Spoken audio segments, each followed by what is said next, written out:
Vous allez maintenant franchir deux millénaires et vous retrouver au début du 41e siècle, au cœur d'un avenir inconnu. Avant de plonger dans le temps, gardez à l'esprit que de l'autre côté, le présent est un passé depuis longtemps révolu. En d'autres termes, n'oubliez pas de tout oublier. C'est une exposition un peu inédite, ludique et décalée. C'est donc une exposition qui traite de notre civilisation, mais qui sera vue par les archéologues du 41e siècle. Donc avec parfois des interprétations justes et parfois des interprétations un peu erronées des restes de notre vie quotidienne et de notre civilisation. On s'interroge sur ce qu'on va laisser, la quantité d'objets qu'on peut produire et finalement le peu d'objets qui vont perdurer dans le temps.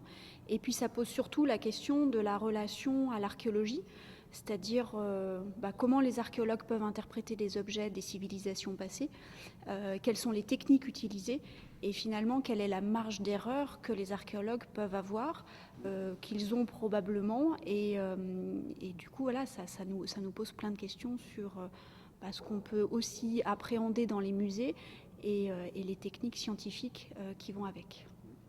Et donc, lorsqu'on fait des visites guidées, il nous arrive très souvent de faire une visite guidée de manière très sérieuse, où l'on fait découvrir finalement l'exposition comme une exposition classique, où l'on décrit une civilisation passée, donc en l'occurrence la civilisation du XXe, XXIe siècle.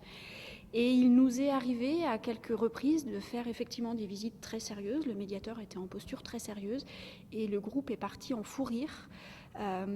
Et j'avoue que ça m'est arrivé quelques fois et c'est parfois un peu compliqué de garder son sérieux jusqu'au bout parce qu'effectivement parfois on donne des explications qui sont vraiment loufoques et donc ça prête à sourire.